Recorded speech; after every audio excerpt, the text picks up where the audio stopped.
Sapete, nel corso di quest'anno mi è balenata più volte in testa, sentendo anche vari pareri contrastanti al riguardo, una domanda. Può un carro progettato nei lontani anni '80 ancora dire la sua nei teatri operativi odierni? E beh, se osserviamo mezzi come il Leopard 2, il Challenger 2, il Leclerc, la famiglia degli Abrams e i numerosi modelli di carri T russi che ancora oggi vengono adoperati in massa, tutti figli di quell'epoca, chi più chi meno, potremmo dire di sì. D'altronde molte tecnologie che vediamo usate oggi sono figlie degli anni '80 o degli anni '90. Tuttavia non so se darei la stessa risposta con la medesima sicurezza osservando dentro il perimetro italiano, guardando dunque al discusso C1 Ariete. Un carro ormai saturo e che conoscete bene se avete visto i numerosi video che gli ho dedicato al riguardo. Ma che ci volete fare? L'Ariete è sempre l'Ariete e prima o poi tocca sempre parlarne. Il destino di questo bestione è infatti oggi più che mai una questione aperta, anzi più che aperta oserei il termine spalancata. Perché quando si parla del suo ammodernamento non si sta semplicemente analizzando un aggiornamento tecnico, ma una scelta strategica che riguarda il presente e soprattutto il futuro delle forze corazzate italiane, le quali rappresentano, indipendentemente da ciò che dicono i maggiori scettici, una componente oggettivamente importante, non solo nell'ambito della difesa e del controllo del Mediterraneo, ma in ambito europeo e NATO a 360 gradi. Vale quindi davvero la pena investire centinaia di milioni di euro per aggiornare un carro nato negli anni '80 e che, fino ad adesso, non ha mai visto aggiornamenti sostanziali? Oppure sarebbe stato più sensato puntare direttamente su una piattaforma completamente nuova come il futuro KF-51 Panther sviluppato insieme alla Germania? Per rispondere a questa domanda bisogna capire cosa diventerà davvero l'Ariete con il programma di ammodernamento di mezza vita, perché quello che emergerà non sarà solo un carro aggiornato, ma il risultato di un compromesso tra ciò che serve oggi e ciò che servirà domani.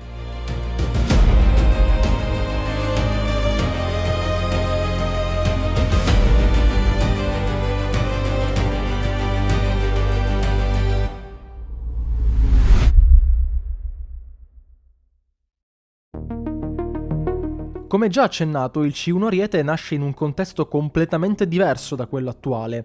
Negli anni '80 l'Italia decide di sviluppare infatti un proprio carro armato principale, affidando il progetto al consorzio Iveco Automelara. L'obiettivo è chiaro: sostituire i Leopard 1 e gli M60 con un mezzo moderno, nazionale e soprattutto in linea con gli standard NATO. Tuttavia, tra ritardi, vincoli di bilancio e il cambiamento del contesto geopolitico con la fine della guerra fredda, il carro entra in servizio negli anni '90 già segnato da compromessi. Non è un carro fallimentare, sia chiaro, ma non è nemmeno a livello dei migliori della sua generazione. La protezione risultava inferiore rispetto ai concorrenti per contenere il peso, il motore è meno potente rispetto agli standard occidentali e soprattutto il mezzo non riceve nel tempo gli aggiornamenti continui che invece caratterizzano carri come il Leopard 2 o gli M1 Abrams. Se vi elenco infatti tutte le modifiche che hanno ricevuto questi due carri nel corso del tempo, vi renderete conto di quanto effettivamente il carro italiano è indietro. Ed è proprio questo il vero problema dell'Ariete, non tanto ciò che era all'inizio, ma ciò che non è mai diventato. Con il passare degli anni quindi il gap tecnologico diventa sempre più evidente, l'elettronica invecchia, la mobilità non è più adeguata agli standard moderni, la capacità di combattimento complessiva quindi si riduce. Alla fine degli anni 2010 l'Ariete è ancora operativo, ma non più realmente competitivo in uno scenario ad alta intensità. Ed è a questo punto che nasce il programma AMV che porterà il carro allo standard C2, e voglio essere chiaro su questo punto. Il C2 non sarà un nuovo carro, ma un aggiornamento profondo pensato per estenderne la vita operativa e riportarlo ad un livello accettabile. Non perfetto, non superlativo assoluto, ma accettabile. Il cuore di questo ammodernamento sarà la mobilità.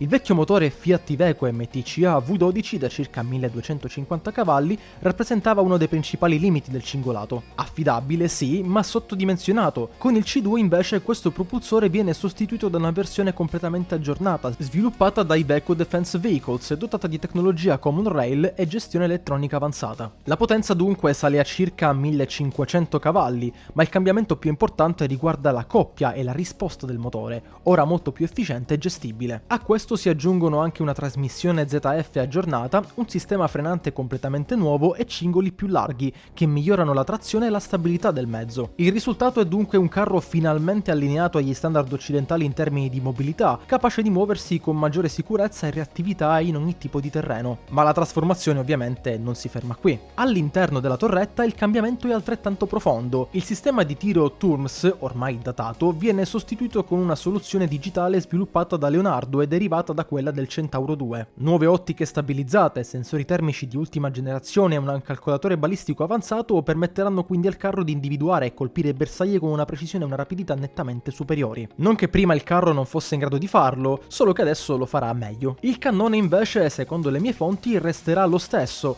ovvero il 120 mm L44 sviluppato dall'italiana Auto Melara e che è fondamentalmente la copia dell'eccellente cannone del Leopard 2. Una scelta precisa che evita modifiche strutturali complesse e costose, ma che limita anche il potenziale di crescita del mezzo. E in conclusione possiamo dire quindi che, da questo punto di vista, l'Ariete C2 non sparerà più forte, ma lo farà molto meglio. E anche la torretta vera e propria verrà aggiornata con la sostituzione dei sistemi idraulici datati per un carro operante nel 2026 con attuatori elettrici. Questo migliora sicuramente la sicurezza, poiché riduce il rischio di incendi e aumenta la precisione della stabilizzazione del cannone. È sicuramente un cambiamento meno evidente, ma fondamentale per portare il carro agli standard moderni. Uno dei salti più importanti però riguarda l'elettronica. Il C2 Ariete verrà integrato in una rete digitale di comando e controllo con nuovi sistemi di comunicazione, radio software defined e interfacce completamente digitali per l'equipaggio. Il pilota disporrà di un cruscotto moderno, mentre comandante e cannoniere avranno accesso a display avanzati che miglioreranno la gestione delle informazioni. Il mezzo in sé per sé non sarà più quindi una piattaforma isolata,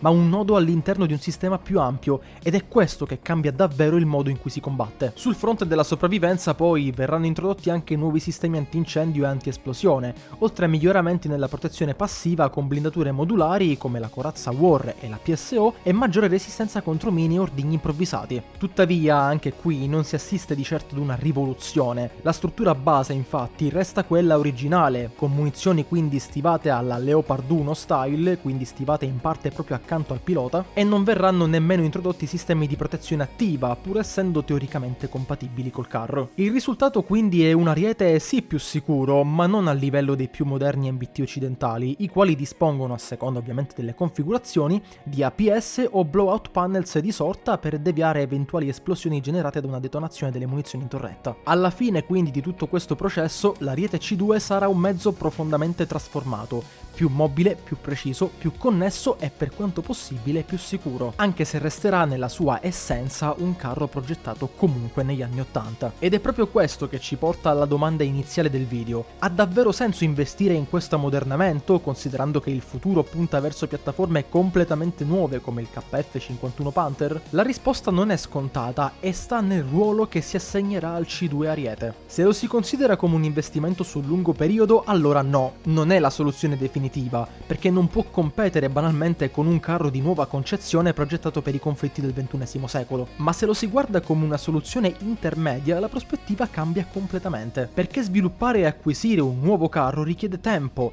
anni, e nel frattempo un esercito non può permettersi di restare senza una componente corazzata quantomeno credibile. Sia chiaro, l'Italia per sua stessa conformazione geografica è proprio ostile a mezzi pesanti come gli MBT moderni, e per il ruolo che aveva l'esercito italiano dalla fine della guerra fredda fino ad oggi non gli sono mai realmente serviti in grosse quantità. Ma ora il vento sta iniziando a cambiare purtroppo, e l'Ariete nella sua versione C2 servirà esattamente a questo, non per forza a vincere le guerre del futuro, ma per essere pronto per quelle del presente. E in questo senso sì, l'ammodernamento vale la pena, non perché trasformi l'Ariete nel miglior carro possibile, ma perché evita che diventi irrilevante prima che arrivi il suo successore. In quest'ottica possiamo dire dunque che il C2 non sarà sicuramente il punto di arrivo, ma sarà il ponte che permetterà di raggiungerlo. E voi, cosa ne pensate di questa analisi? In cosa siete d'accordo e in cosa no? Fatemi sapere anche voi la vostra opinione, perché trovo che sia quantomeno interessante discutere anche di questi argomenti che riguardano non solo la mia generazione,